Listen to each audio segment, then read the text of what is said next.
የሐምር መድኃኒት አጥቶ የሞት አገልጋይ አለ። ስንለብስ ምን ጎሎታል አይነት ነገር 20 ዓመቱ ምንም ያልተማረ ልጅ ያደረሱ አሉ። ምንድነው ያረግን ያለ ነው የሚለው ጥያቄ በጣም መጠየቅ አለበት። በመድኃኒቷ ጉዳይ አንጠየቅም ወይ? ሌዋዊውን ቸል አትበለው እያለ እግዚአብሔር ቃል ይናገራል። የሚበሉት እስኪያጡ ቤታቸው እስኪፈርስ ብዙ ነገር እናያለን አይደለ? በቅጽል ስምሽ ልጥራሽ ከልጃዎችሽ በማያውቁ ሰነድላው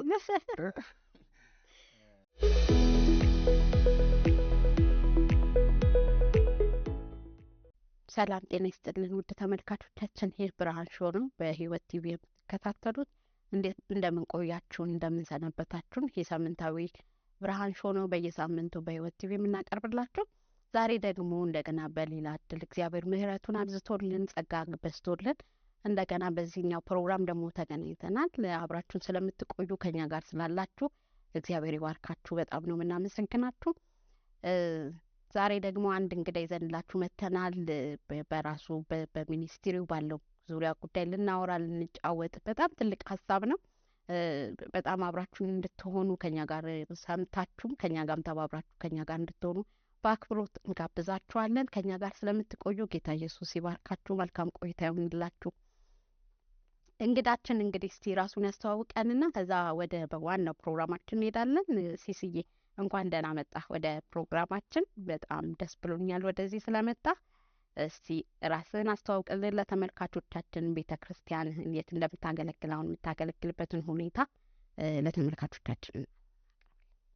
እሺ፣ እናንተም እንኳን ደህና ቆያችሁኝ። በመጀመሪያ ስለጋበዛችሁኝ እጅግ አድርጌ አመሰግናለሁ። ጌታ ኢየሱስ ይባርካችሁ።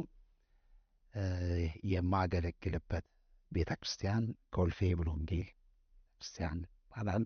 እንደገና ደግሞ እግዚአብሔር በሰጠኝ ራእይ ደግሞ የምመራው ደግሞ አገልጋይን ላገልግል የሚል ሚኒስትሪ አለ። ያው ይሄ ሚኒስትሪ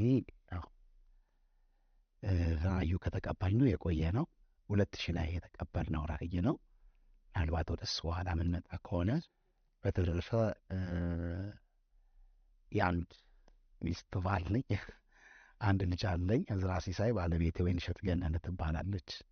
ለትውውቅ ያህል የሚበቃ ይመስል። ጌታ ይባርክህ። ሲስዬ በሙሉ ወንጌል ውስጥ በልዩ አገልግሎት የምታገለግሉበት ዘርፍ በምንድን ነው? ይሄኛው የምትጠቁም? ኦኬ፣ በማገለግልባት በሙሉ ወንጌል ቤተ ክርስቲያን የጸሎት አገልግሎት ውስጥ አለው። እንደገና የመድረክ አገልግሎት ያው ሰባኪ ነኝ። በቤተ ክርስቲያኔም በተጋበዝኩባቸው መድረኮች ሁሉ እግዚአብሔርን ቃል ሼር አደርጋለሁ ለሰዎች። በወንጌል አገለግላለሁ፣ ጸሎት አገለግላለሁ። በተለየ መልኩ ደግሞ ልዩ ልዩ የጸሎት ፕሮግራሞች አሉ በቸርቼ። በእነዛ በመወዳቸው የጸሎት ቲሞች ውስጥ አገለግላለሁ። ጌታን በፈውስም አገለግላለሁ። እግዚአብሔር እንዳዘጋጀው ባዘጋጀው መድረክ ሁሉ በሌሎች አብያተ ክርስቲያናትም እየሄድኩኝ አገለግላለሁ። ጌታ ይባረክ። ከሚኒስትሪው ባለፈ ቤተ ክርስቲያን ውስጥ የምታገለግላቸውን አገልግሎቶች ለማወቅ ብለን ይህንን የጠየቅን። አሁን እንግዲህ ወደ ዋናው ወደ ሚኒስትሪው እንምጣና መቼ ተመሰረተ? እንዴት ተቀበልከው ራእዩን? ከነ ስያሜው ብታብራራልን። ራሱ ስሙ በጣም ደስ ይላል፣ ልብን የሚይዝ ነገር አለውና እንዴት ተቀበልከው ራእዩን? መቼ ተመሰረተ? መቼ ነው እነዚህ ነገሮች ስታብሊሽድ የሆኑት? ትንሽ ስለ አጀማመሩ ነገር። ያው እንግዲህ በስም መጥራት ያው ስለሚያምርኝ በቅጽል ስምሽ ልጥራሽ ከልጃዎችሽ በማያውቁ ሰነድላው። እሺ፣ ይህንን ራእይ የተቀበልኩት እንደ ኢትዮጵያ አቆጣጠር በ2000 ዓመተ ምህረት ነው። ወደ አገልግሎቱ ያኔ ቀረብ ያልኩበት ሰዓት ነበርና የአገልጋዮችን ሁኔታ በጣም አይ ነበረ።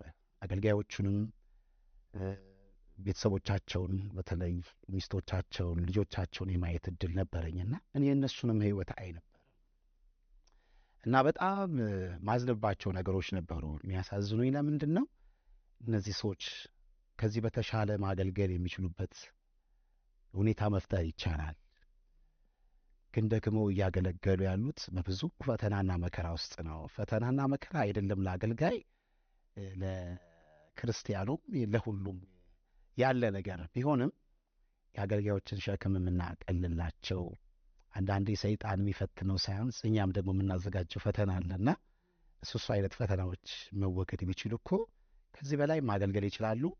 ቤተሰቦቻቸውም በዛ መከራ ውስጥ አያልፉም ነበረ የሚል ነገር በጣም ይዘኝ ነበርና ያኔ ነው ይሄ ነገር በውስጤ ታመው ሚስቶቻቸውን ማሳከሚያ አጥተው ራሳቸው ታመው እንደገና ደግሞ የሚታከሙበት አጥተው አይ ነበርና የምሰማቸውም ነገሮች ነበሩ። የ20 ብር መድኃኒት አጥቶ የሞት አገልጋይ አለ። የ20 ብር መድኃኒት መግዣ አጥቶ ማለት ነው። እና እንደገና የ10 ብር ትራንስፖርት አጥቶ በጭነት መኪና ላይ ተጭኖ ክፍለ ሀገር ሲሄድ ወድቆ የሞት አገልጋይ አለ።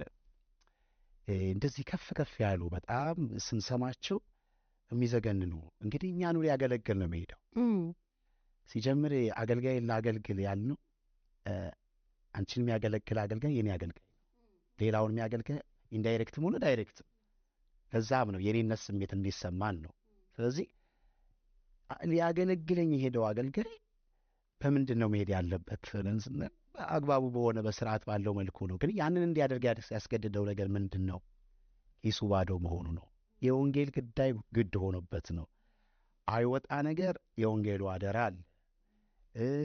እዛ ውስጥ ደግሞ ሲያገለግል ይሄ ፈተና አለ። ግን እንደዛ ሆኖ ተቋቁሞ እነሱ ጌታን አክብረው እንግዲህ በዛ መልኩ እንዲሞቱ የእግዚአብሔር ፈቃድ ነው። ለእኛ ነው የቤት ስራው። ጥያቄው ግን ሞተው አልፈዋል። እነሱ የክብር አክሊል ይጠብቃቸዋል። እኛንስ ነው እነሱ ጋር ላልቆም ነው። እኛንስ አንጠየቅም ወይ? በመድኃኒቷ ጉዳይ አንጠየቅም ወይ?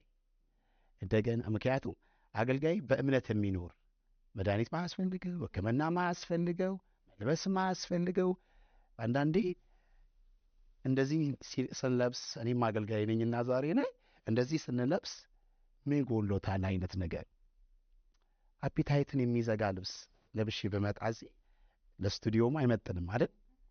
እንዲህ ሆነው የሚያገለግሉ ብዙ አገልጋዮች አሉና በነገር ሁሉ መቆም አለበት ብዬ ያኔ ይሄን ተሰማኝ። ከዛ የተነሳ ይሄ ላይ ያኔ 2000 የተመሰረተ የተጸነሰ ጽንስ ቢሆንም ወደ እንትኑ የመጣው ግን 2014 ግንቦት ላይ ነው እንደ ኢትዮጵያ አቆጣጠር። 2 ዓመቱ ነው ገና። ከዚያስ በፊት በግሌ እግዚአብሔር በረዳኝ መጠን የምችለውን ትንሽ አናጺነት ሙያ ቤተሰብ የወረስኩት አለና ሰው እያስኩኝ ኮርኒሳቸውን የመስራት ነገር ምክንያቱም ያችን ነገር ብታረግላቸው ያከራዩት ልጆቻቸውን የማስተማር ነገር ይገጥማቸዋል። በጉድለታቸው ላይ ባለቤት ታምን እንዲህ የመግባትና አንዳንድ ነገሮችን ጣልቃ ገብቶ የማድረግ ነገር አለ። ህጋዊ ግን ፈቃድ አግኝቶ መንቀሳቀስ ከተጀመረ ይህ አገልግሎት 2 ዓመት ነው። 2 ዓመት ነው። ይሄ ለእኛ በጣም ከባድ የቤት ስራ ለሁላችንም እንደምንሰማው በጣም ትልቅ የቤት ስራ። ስለዚህ አሁን በዋነኝነት ሲሲዬ ወደ ሌላው ጥያቄ ስመጣ የምትረዱት እናንተ በዋነኝነት ማን ነው? በምን ጎኑ ነው እነሱን እየደገፋችሁ አላችሁ? ይሄ ነው ብላችሁ ስፔሲፊክ የምታረጉት ነገር ካለ?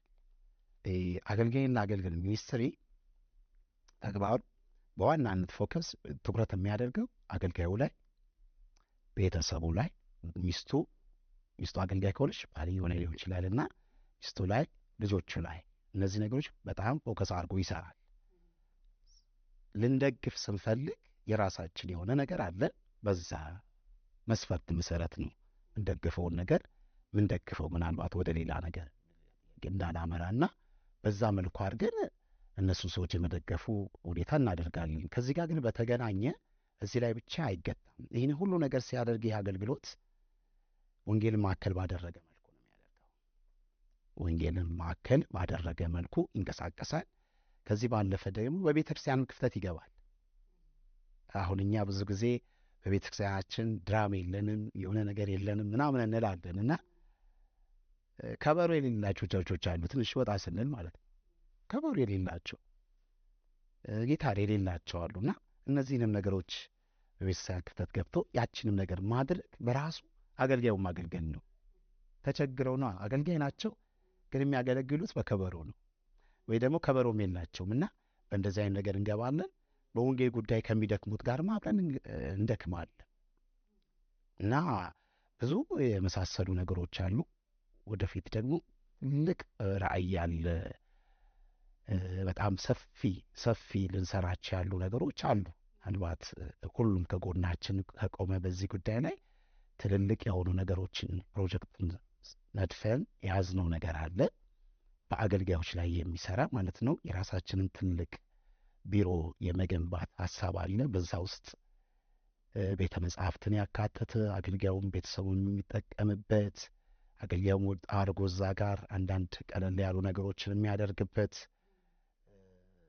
ትንሽ ፈታ የሚልበትን እንደገና ሴሚናሪ የተለያየ ነገር የሚሰጥበትን ቦታ ያለው አይነት ነገር ተቋም እንዲኖረን እንፈልጋለን። በዛ ውስጥ አገልጋዩም ልጆቹን እንዲድር አዳራሽ ቢኖርሽ በነጻ የሚድርበት ሲሆን ደጉመሽው የሚያስፈልገውን አድርገሽ ሌላ ያየውን ወግ አገልጋዩም ያንን ወግ ቢያይ በጣም አሪፍ ነው።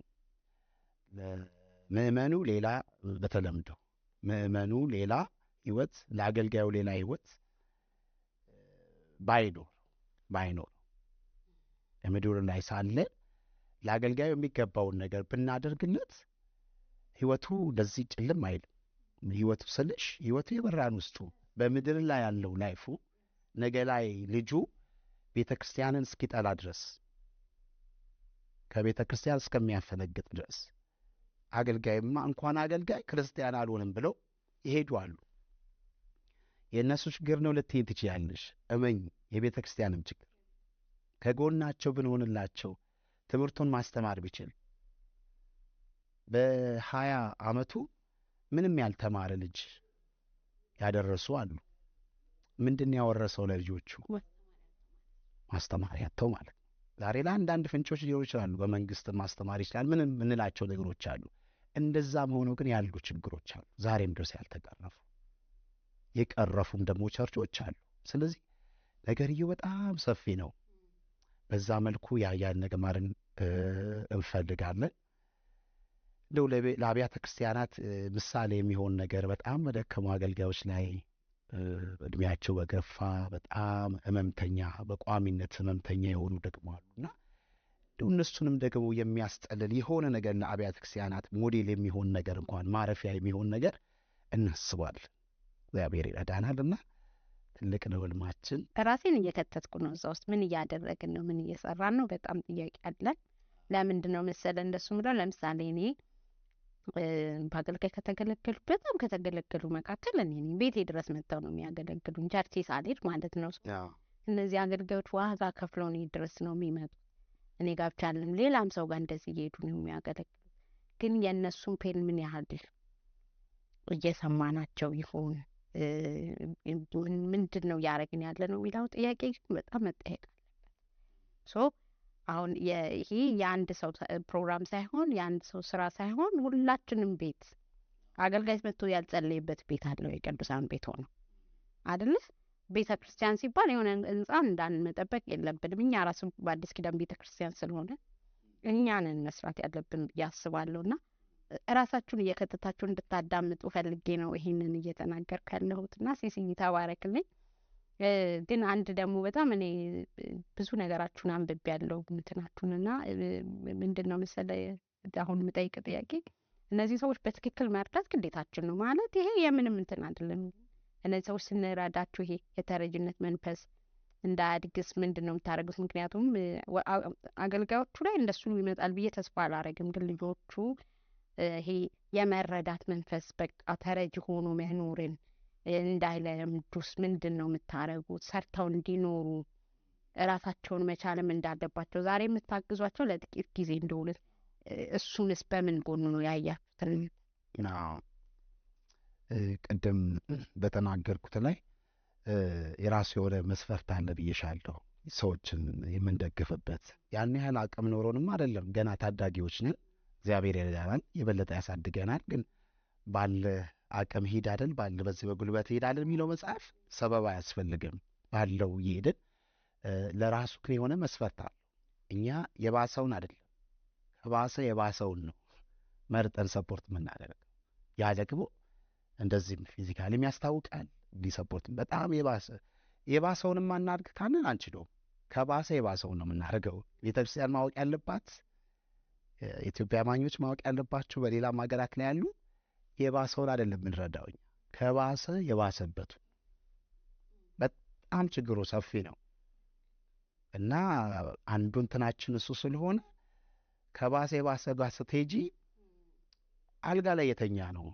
አንዳንዱ አካሉ ግማሽ አካሉ የማይሰራ ሆኖ ታገኛለሽ። አንዳንዱ አይኑ ላይ ችግር ያለው ሆኖ ታገኛለሽ። እንዲህ አይነት ያለውን ከቤቱ መውጣት የማይችል ሆኖ ታገኘዋለሽ። እንደዚህ አይነቱን የሆነ ነገር ፈጠሬ ወደ ስራ እንዲገባ ምናምን ለማድረግ እንኳን ማትችዩ ይሆናል እና የሚሆነው መውጣት የሚችለውን የሚወጣበትን መንገድ ታመቻቻለሽ። ራስሽ ባታረጊው ሊደግፉ የሚችሉ ተቋማት ያላቸው ምናምን ያሉ ሰዎችን ከሱ ጋር የማገናኘት ስራ እሱ አይነት ደግሞ ስራ በዋናነት ከነሱ ይልቅ ደግሞ በልጆቻቸው ላይ በሚስቶቻቸው ላይ እኛም ውስጥ በጣም አለ ያዝነው እንትን አለ ጊዜና ሁኔታን የሚጠብቅ አለ። ለምን አገልጋዩ ከሆነ ወንድ ከሆነ የሚያገለግለው ወይም ባል ከሆነ የሚያገለግለው ሚስትየው የምትሰራበትን መንገድ እግዚአብሔር ሲረዳን ፋይናንስ የሆነ ነገር ትንሽ ነገር አድርግሽ ኪዮስክም ይሁን አረግ ቸርቻሮን ጉሊትም ይሁን ታደርጊያለሽ። ያ እንኳን ባይሆን እንደነዚህ አይነት ሰዎችን ቀና ልብ ያላቸው ደግሞ ቅዱሳን አሉ፣ ተቋማት ያላቸው እግዚአብሔር በፋይናንሻል ነገር የባረካቸው ከነሱ ጋር የማገናኘትም ደግሞ ፕሮግራሞች አሉ። ስለዚህ ከነሱ ጋር የማገናኘት ፕሮግራም ሰራሽ ማለት በተዘዋዋሪ አገልጋዩ ረዳሽ ማለት ነው።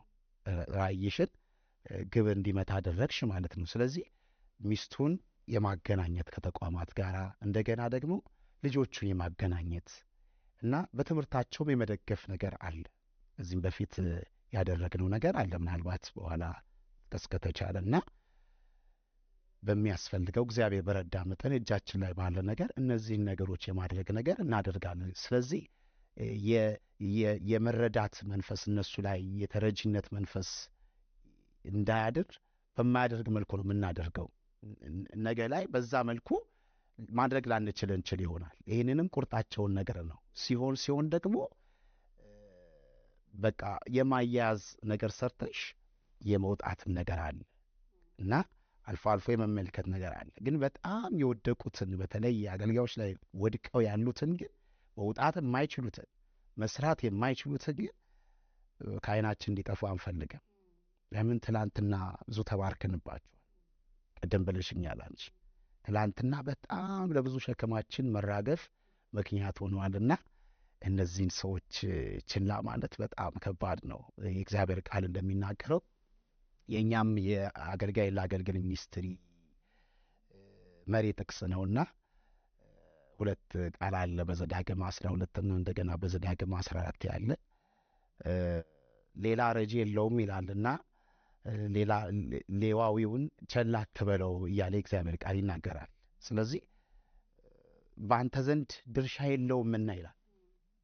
እንዳንተ እንደፈለገ ሀብት እንዲያፈራ አይደለም፣ ድርሻ የለውም። በቃ አስራቱን ግን በአግባቡ ይላል። ዛሬ ቤተ ክርስቲያን ስንቱን ፐርሰንት አስራት ለአገልጋዮቿ እንደምትመድብ በዚህ አጋጣሚ ለቤተ ክርስቲያን የቤት ስራ ቢሆን መልካም ነው። ስንቱን ፐርሰንት ነው ቤተ ክርስቲያን ለአገልጋዩ ማድረግ ያለባት ከአስራት ውስጥ? አስራትስ በዋነኛነት ለማን ነው? ለህንፃ ነው ወይ? ለቁሳቁስ ነው ወይ? ወይስ በዋናነት ለአገልጋዩ ነው? ለአገልጋዩ ነው ካል ደግሞ ስንቱ ፐርሰንት ነው ለአገልጋዩ ነው እያደረግን ያለ? እንደዛ ደግሞ እያደረግን ከሆነ ከፍ ያለውን ፐርሰንት ለአገልጋዩ እያደረግን ነው፣ ለቤተሰቡ እያደረግን ነው ብለን ካሰብን አሁን የምናያቸው ችግሮች ካዲያ ከየት መጡ? ምን ወለዳቸው? በጣም ትልቅ ክፍያ ተሰጠ ብለን እኮ ለአንድ አገልጋይ ተይው የክፍለ ሀገር ያሉትን በ100 በ200 በ500 ብር 2000 የሚያገለግሉ ተይና ትልቁ ክፍያ ከፈልን ብለው አንዳንዱ ብቻ የሚሉ አሉ። 10,000 ሊሆን ይችላል ለምሳሌ። ከዛም በላይ የሚሰጡ የተሻሻሉ አሉ። በነገርሽ ላይ እነሱ ልባርካቸዋል። በቀደም ሰርፕራይዝ ያደረጉኝ አንድ ቸርቾች ያው ስም አይጠቀስም እንጂ መልካም ነገር ቢጠቀስም ችግር ባይኖረው ለአንድ አገልጋይ 25,000 ብር 30,000 ብር ያደረጉ ቸርቾች አይቼ በተመሳሳይ ባሉ ቸርቾች ላይ ደግሞ 8,000 ብር ከዛም በታች እንደዚህ ያደረጉ አውቃለሁና እንዴት አድርገው ዲቴል ቢያዩት ነው ነገሩን አልኩኝ። እግዚአብሔርን ባረኩኝ። ለእኛ የጸሎታችን መልስ ነው። የምንታገልበትን የምንሟገትበትን ጉዳይ ነው። 10,000 ሰጠሽው ለአንድ አገልጋይ፣ ቤት ኪራዩም በ10,000 ብር ተከራየ ነው። በዛሬ ቤት ኪራይ ከዛም በላይ ሊሆን ይችላል። እሺ ምንድን ነው የሚያደርገው? ከዛስ በላይ ያለውን ልጆቹን በምንድን ነው የሚያስተምረው? ምንድን ነው የሚያለብሳቸው? ቀለቡ በምንድን ነው የሚችለው? በአንድ በኩል ሐሰተኛ ትንቢት ይቅር እንላለን፣ ሐሰተኛ ነቢያት እንዳይፈጠሩ እንላለን። አንዱስ ምክንያት ለእንደዚህ አይነት ነገሮች መፈልፈል ምክንያት አንዱ ይሄስ ቢሆን ያንን ክፍተት መዝጋት ያለባት ማን ናት? ቤተ ክርስቲያን አይደለችም? ኔጌቲቭን ነገር ለመንቀስ እንቸኩላለን። ግን እኛ ቤት ለምሳሌ እንደ አገር ደረጃ እኮ ስናስበው ብዙ ጊዜ ሙስና ይጥፋ ምናምን እንላለን። የትልልቅ ተቋማት ላይ ያሉ ዳኞች ሊሆን ይችላሉ፣ ሌሎች አካላት ደሞዛቸው ቢስተካከል ብለን እናስባለን። እንደ መፍትሄ አይደል? ቢስተካከል ሌላ ነገር አያምራቸውም፣ ከሰዎች እጅ መንሻል አይጠብቁም ብለን እንላለን። ትንሽ ሲሆን ግን የሰው የመከጀል ነገር ይኖራል። ይሄ ነገር በቤተ ክርስቲያንም ላይ ልዩነት ያለው እንዳይመስልሽ። በጸጋ ብቻ እንኖራል። መጽሐፍ ቅዱስ ኢየሱስ የተናገረው ነገር ቃል አለ፣ በኦሪት ላይ ያለ ቃል ቢሆንም ሰው በእንጀራ ብቻ አይኖርም ብሎ ተናግረዋል። ምን ማለት ነው? በሌላ አባባል ስንገለብጠው በቃል ብቻም አይኖርም። በምድር ላይ ሳለ ሰው በቃል ብቻም አይኖርም፣ በእንጀራም ነው። ስለዚህ ይሄንን ነገር ማስተካከል የምትችለው ማናት? ቤተ ክርስቲያን ናት። ቤተ ክርስቲያን ናት። በዚህ መልኩ አድርጋ ስትሄድ ነው። እና ያው እንግዲህ በአገልጋዩ ላይ ስለ አገልጋይ እንትን ሲነሳ ትንሽ ብሶቴ ነው መሰለኝ ብሶቴ ነው እንጂ በደንብ ያስገባኛልና ለማንኛውም መስፈርት አለን የራሳችንን። የተረጂነት መንፈስ እንዳያድርባቸው በሚያደርግ መልኩ ነው ስልጠናዎችን ለማዘጋጀት በጣም ትልቅ እቅድ አለን። የማብቃት ነገር ገንዘብ ላይሆን ይችላል። ስልጠናዎችን ሰጥተሽ እውቀትን ሰጥተሻቸው ትንሽ አቅጣጫ ካሳየሻቸው በጣም የሚገቡ አሉ። በጣም ገብተው በቃ ቤተሰባቸውንም ሌላውን ቤተ ክርስቲያንም አልፎ ያን ሁሉ እንኳን ጠባሳ ለማረፉ በቤተሰባቸው ምክንያት የሆነችው ቤተ ክርስቲያን ሆነ ቤተ ክርስቲያን መልሰው ደግሞ ይደግፋሉና የተረጂነት መንፈስ በማያሳድር መልኩ ነው አገልግሎታችን የምናስኬደው። አሁን አንድ ጥሩ ነገር ወሰድኩ ማለት ሐሰተኛ ነቢያቶች እንዴት መጡ? እነሱ አሁን እንደዚህ የገንዘብ ኢሹ ምድር ላይ ኢትዮጵያ ላይ በተለይ እንደዚህ ሆነው ለምንድን ነው? ገንዘብ ከመፈለግ ነው። አብዛኛውን 90% ክብር ፈልገው በገንዘብ ፍለጋ ነው። እሱ ደግሞ እንዳልከው ከቤተ ክርስቲያን ያጡትን ነገር ነው። ይሄኛው እንግዲህ በር ከፍቷል ብለን አንድ በር ከፍቷል ብለን መውሰድ እንችላለን። የሁሉ መንስኤ ነው ብለን አንደመድምም፣ ግን የሆነ አንዱ ግን መንገዱ ይሄ ነው ብለን እናስባለን። ስለዚህ እንደ ሀገር ነው ቤተ ክርስቲያን ማሰብ ያለባት። እንደ አንድ ቤተ ክርስቲያን እንደ ሀገር ኢትዮጵያ ውስጥ ያሉ ቤተ ክርስቲያን ሁሉ ሐሰተኛ ነቢያቶች ይጥፉ ብለን የምናስብ ከሆነ ይህንን በደንብ አስበን ቆመን መስራት አለብን ብዬ አስባለሁ። እስቲ ግን ትንሽ እንድትነግረን የምፈልገው ሪሊ አሁን የምታደርጓቸውን ነገሮች አሁን እያደረጋችሁ ያላችሁት እውነት ነው። እነዚህ በጣም የደከሙ ሰዎች ብዙ ጊዜ ሚዲያ ላይ የማየት አጋጣሚ ያለኝ ካልጋ ላይ እንኳን የመነሳት የሚበሉት እስኪያጡ ቤታቸው እስኪፈርስ ብዙ ነገር እናያለን አይደለ?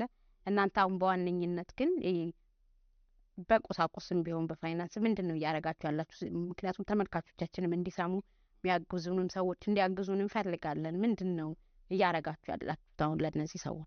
ኦኬ፣ እኛ እያደረግን ያለ ነው ከምናደርጋቸው አሁን ላይ ነገሮች አንዱ የቤት ለቤት ጉብኝት እናደርጋለን።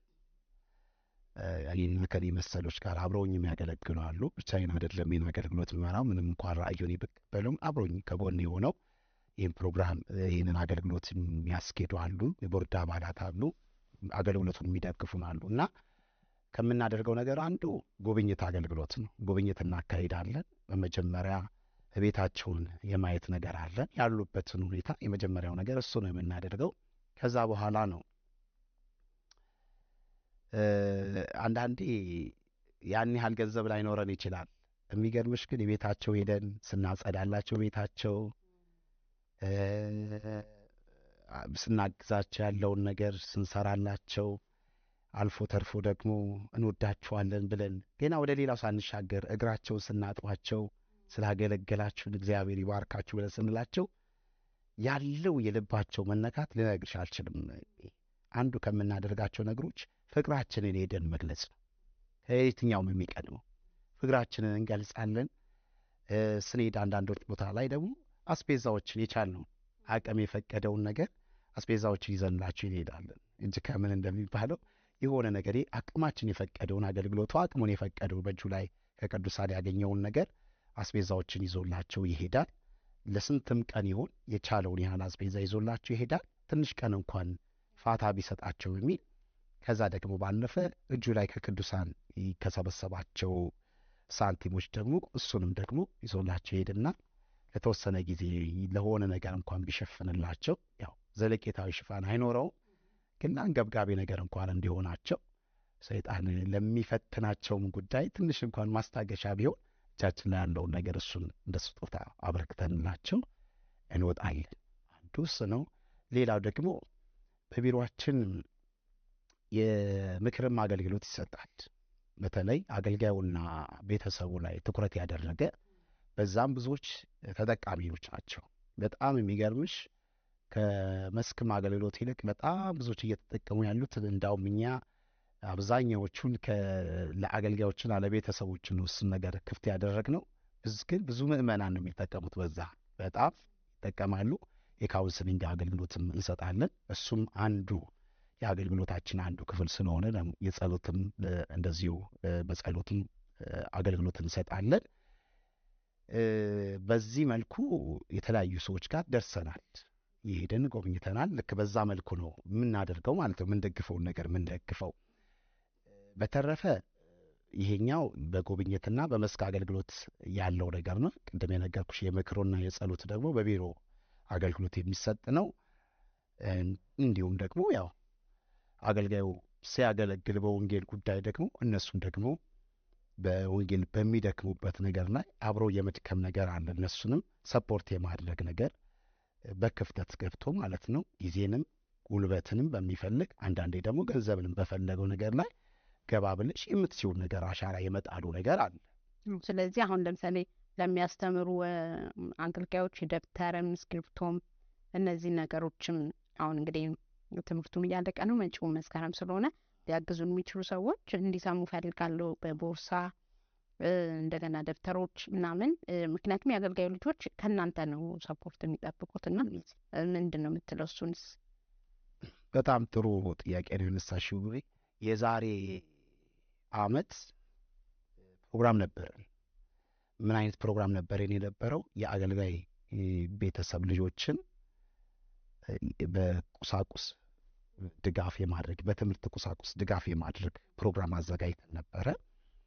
በዚህ የተባበሩን ኮልፌ ሙሉ ወንጌሎች ተባብረውናል፣ ስፍራውን በመስጠት ማለት ነው።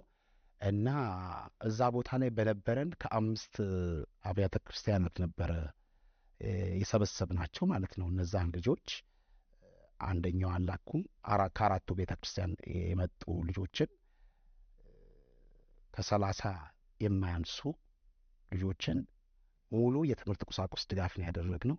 ቦርሳ፣ ደብተር፣ እስክሪብቶ፣ ሌሎችም ነገሮችን አብሮ ድጋፍ የማድረግ ነገር ተደርጓል። ይሄ ደግሞ እግዚአብሔር ይረዳናል እንግዲህ ዘንድሮም እናስቀጥለዋለን ብለን እናስባለን እና በተሻለ መልኩ ያን ነገር የማሳደግ እንትን አለን። ለምን አንዱ በዚህ መልኩ ነው ክፍተት የመቆም እንዴት ያለ እረፍት እንደሚሰማቸው እንዳይመስልን ለእኛ ቀላል እንደሆነው ምን አላት አሁን አንድ ደብተር እንላለን፣ አንድ ቦርሳ ምናምን እንላለን። ለሌላው ግን የዓመት የቤት ስራው ለአገልጋዩ የዓመት የቤት ስራ ነው። ስለዚህ አገልጋዩ አገልግሎቱን ቢያገለግል እውነት ነው። እኔ ሁሌ የምምለው በጣም እንትን ካላጠቃን በስተቀር አገልጋዩ አገልግሎቱን ቢያገለግልና ለአገልግሎት የሚያስፈልግ ለምሳሌ የቤቱን ጉዳይ እኛ ብንቆምለት ስማ ምን አይነት አገልግሎት ከአገልጋዩ እንደምናገኝ በቃ በጣም ኢፌክቲቭ ይሆናል አገልግሎቱና ሚስቱ ላይ ልጆቹ ላይ እኛ መስራት ግን ብቻችን አንችለው። ሰዎች ከጎናችን ካልቆሙ በስተቀር አንድ እንጨት ብቻውን አይነድ እንደሚባለው ማለት ነውና አብረን ብንቆም በጣም ብዙ ነገር። ስለዚህ ይሄን በዚህ አይነት መልኩ የመደገፍ አሁንም ፕሮግራሞች አሉ። ይሄንን ፕሮግራም የበለጠ ደግሞ ማሳደግ እንፈልጋለን። ይባረክ። ለተመልካቾቻችን የምናስተላልፈው እኔ በተለይ ማስተላልፈው አገልጋዮቻችን በጣም ያስፈልጉናል። ስለዚህ አሁን አገልጋይ ለአገልግል በሚለው ሚኒስትሪ ውስጥ ሆናችሁ ገብታችሁ የፈለጋችሁትን ማድረግ ትችላላችሁ፣ የፈለጋችሁትን መስጠት ትችላላችሁ። እኛ ይሄንን አለንም። ደብተር መስጠት ከፈለጋችሁ፣ ቦርሳ መስጠት ከፈለጋችሁ፣ እኔ እንደውም በልቤ መጣ ጫማ መስጠት ከፈለጋችሁ፣ ልጆቻችሁ ጫማ እንደሚቸግራቸው እናውቃለንና በልባችሁ ያለው ምን እንደሆነ አላውቅም። አንድ ጫማ ልትሰጡ ትችላላችሁ፣ ሁለት ጫማ፣ እኛ አንገድባችሁም። ግን ይሄንን ሚኒስትሪ አድራሻ እናስቀምጥላችኋለን። በዚህ አድራሻ እየመጣችሁ ግን እነዚህን ሰዎች ብታገኟቸውና አገልጋዮቹን ሰፖርት የምታደርጉበት መንገድ ቢፈጠር እናንተ አብራችሁን ብትቆሙ እኔ በጌታ ፍቅር በእውነት አሳስባችኋለሁ። ይሄ የኛ ድርሻ ነው። እግዚአብሔር መጥቶ ምንም አይሰራልንም፣ እኛ ነን ይሄንን ስራ የምንሰራው። ስለዚህ እዛ ስንሄድ እንዳናፈርና እንዳንጠየቅ ከነዚህ ሚኒስትሪ ጋር መቆም የእግዚአብሔርን ስራ መስራት ነው ብዬ እኔ በጣም በልቤ ስላለ ነው ይሄ እንድታረጉ በጌታ ፍቅር ጋብዛችኋለሁ። ሲሲ የተባረክ። ጥያቄዎችን እንቀጥላለሁ። ግን አሁን በጣም ትልቁ ጥያቄ ምን እንደሆነ ልንገርህ። እኔ ጋርም የተፈጠረው ጥያቄ ሌሎችንም አሁን ብትጠይቃቸው የሚነግሩን ጥያቄ ሪሊ አገልጋዮቹ አገልጋይ ይቸግረዋል፣ እንደው እንደዚህ ሆኖ የሚለብሱት የሚሄዱበት መኪና ምናምን አይደለ? አሁን የምናየው ብዙ ነገር አለና እንደው ምን ፈልጋለን አንዳንዶቻችን እኛንም ባገዙን የምንል ይመስለኛልና እውነት ይሄ ነገር እንዴት ነው? ማን የቸገረው? አገልጋዮቻችን ለብሰው ሲወጡ ምናምን ስታይ እና ሚዲያ ላይ የምናያቸውም ሰዎች እንደዛ ስለሆኑ እስቲ አንተ ማን ነው አሁን ይሄ ቸግሮታል እውነት ነው እንደዚህ ነው ብለህ ብታብራራልን ደስ ይለኛል። እንደዚህ አይነት ጥያቄ ልክ እንዳንቺ አይነት ጥያቄ ሌላ ሚዲያም ላይ ተጠይቄያለሁ እና ተመሳሳይ ጥያቄ ነው። መልሴም አብዛኛው ተመሳሳይ ነው ሊሆን